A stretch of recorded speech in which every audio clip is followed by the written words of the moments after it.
zoology, biology, physics, chemistry இவ்வளோ subjects இருக்கு.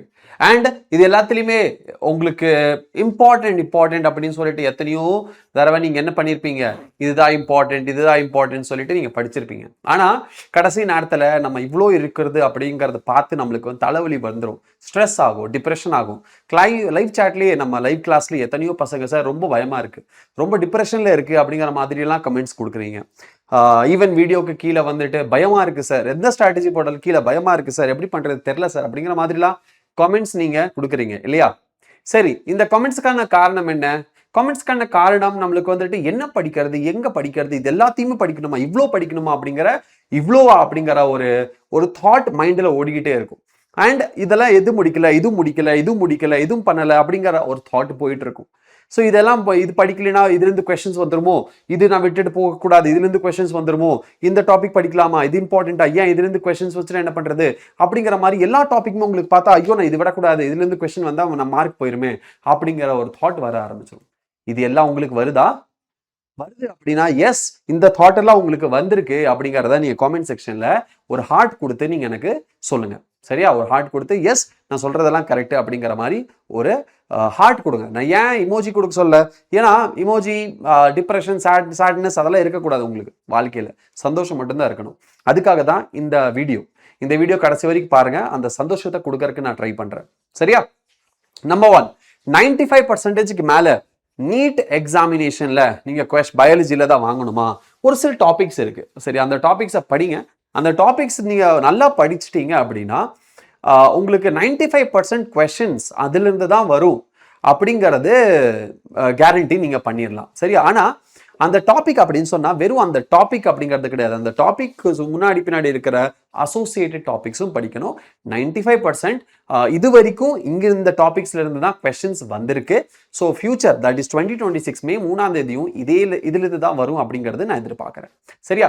அதனால டாபிக் சொல்றேன். அதே மாதிரி பயாலஜி அப்படிங்கிறது ஒன்னா தான் இருக்கு. பாட்டனி, ஜுவாலஜி அப்படிங்கிறதெல்லாம் பிரிச்செல்லாம் கிடையாது. பயாலஜி அப்படிங்கிறது ஒரே புக் தான். அதனால ஒரு சில பாட்டனி டாபிக்ஸும் நான் இன்க்ளூட் இதுல பண்ணியிருக்கேன். High weightage chapters, high weightage topics. இதுதான் பசங்களுக்கு பிரச்சனையே. என்ன வந்து ஹை வெயிட்டேஜ் சாப்டர் அப்படிங்கிறது தான் நீங்க படிச்சாகணும். இந்த டைம்ல நீங்க வந்து எல்லாமே படிக்க முடியாது. ஸோ ஹை வெயிட்டேஜ் தான் ஃபர்ஸ்ட் ப்ரையாரிட்டி கொடுத்து நீங்க படிக்கணும். என்ன அதுல இருக்கு அப்படின்னு பார்த்தா ஒரு மைண்ட் மேப் மாதிரி உங்களுக்கு நான் போட்டிருக்கேன். ஃபர்ஸ்ட் திங் நீங்க என்ன படிக்கணும், கோர் பேசிக்ஸ். அதுல நீங்க படிக்க வேண்டியது நம்பர் 1, ஹை வெயிட்டேஜ் கான்செப்ட்ல என்னென்ன இருக்கு. ஹியூமன் பிசியாலஜி அப்படின்னு பொறுத்த வரைக்கும் நம்மளோட ஹார்மோன் எப்படி வேலை செய்யுது, hormonal pathways. Okay, hormonal pathways. இதுல இருந்து கொஸ்டின்ஸ் உங்களுக்கு கேட்கறாங்க. Cardiac cycle, nerve impulse, kidney filtration, that is RAS system. இந்த ராஸ் சிஸ்டம்ல இருந்து கண்டிப்பா கொஸ்டின்ஸ் வருது. ராஸ் சிஸ்டம் அப்படின்னு படிக்கும்போது வெறும் ராஸ் சிஸ்டம் படிக்க கூடாது. ஓகே, ராஸ் சிஸ்டம் படிக்கும்போது absorption, selective absorptions and conditional reabsorptions, அதுல இருந்து டாபிக் எல்லாம் கனெக்ட் பண்ணி நீங்க படிக்கணும். ஆல்ரெடி நான் கிளாஸ்ல இதெல்லாம் சொல்லி கொடுத்துருக்கேன். ஸோ இந்த டாபிக்ஸ் எல்லாம் நீங்க ஹியூமன் பிசியாலஜில படிக்கணும். பயோடெக்னாலஜில ஹை வெயிட்டேஜ், பயோடெக்னாலஜினாலே ஹை வெயிட்டேஜ் தான். அதுலயுமே வந்துட்டு உங்களுக்கு PCR and restriction enzymes, RNA interference ரிப்பீட்டடா கேட்கறாங்க. சரியா? அதுக்கப்புறம் gene therapy trending topic, high weightage topic அப்படின்னு சொல்லலாம். ஜீன் தெரப்பி இருக்கு, அதை நீங்க பார்க்கணும். அதுக்கப்புறம் நீங்க மனப்பாடம் பண்ண வேண்டிய விஷயங்கள் இருக்கு. மெமரியோல உங்களுக்கு ஏத்தணும். என்னது? நம்மளோட ஃபைலம் அண்ட் ஃபீச்சர்ஸ். ஃபைலம், அதோட ஃபீச்சர்ஸ், சிமெட்ரி, சீலோம், இது ஸ்பெசிஃபிக்காவே இதுல இருந்து கொஸ்டின்ஸ் கேட்கறாங்க. அதுக்கப்புறம் ஹியூமன் ஹெல்த் அண்ட் டிசீஸ் எடுத்தா பேத்தோஜனோட name, vaccines and disease name, symptoms, அதெல்லாம் நீங்க படிக்கணும். கண்டிப்பா அதுல இருந்து 2 கொஸ்டின் உங்களுக்கு வரும். சரியா?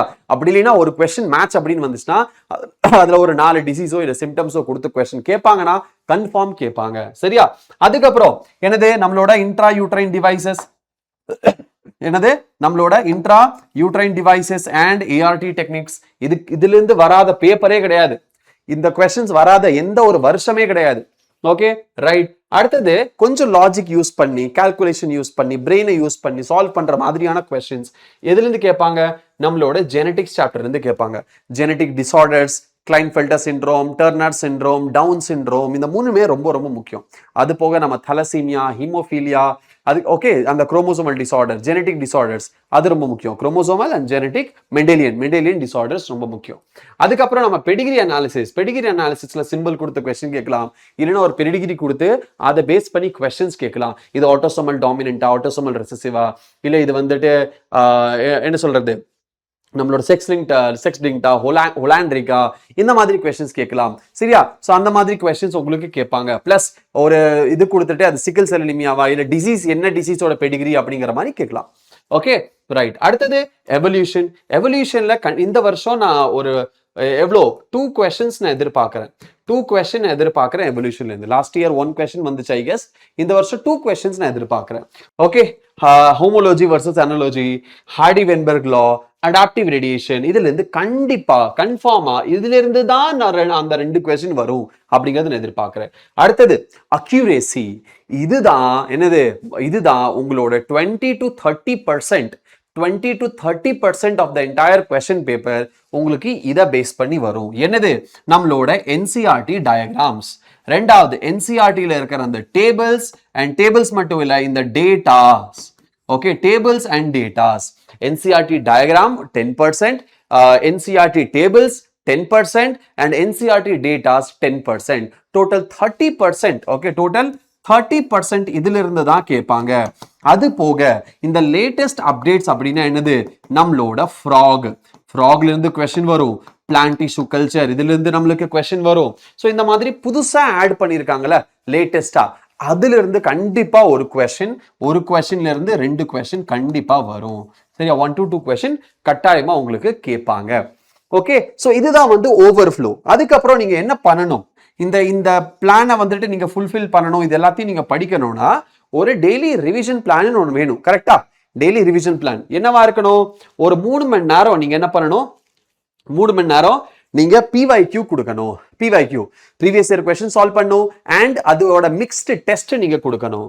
ரெண்டாவது என்ன பண்ணணும், 2 ஹவர்ஸ்க்கு நீங்க ரீகால், இந்த 30% இருக்குல்ல அக்யூரசி வால்ட், இந்த 30% கொஸ்டின்ஸ் வர ஏரியாவை நீங்க வந்துட்டு ரிவைஸ் பண்ணி ரீகால் பண்ண ட்ரை பண்ணணும்.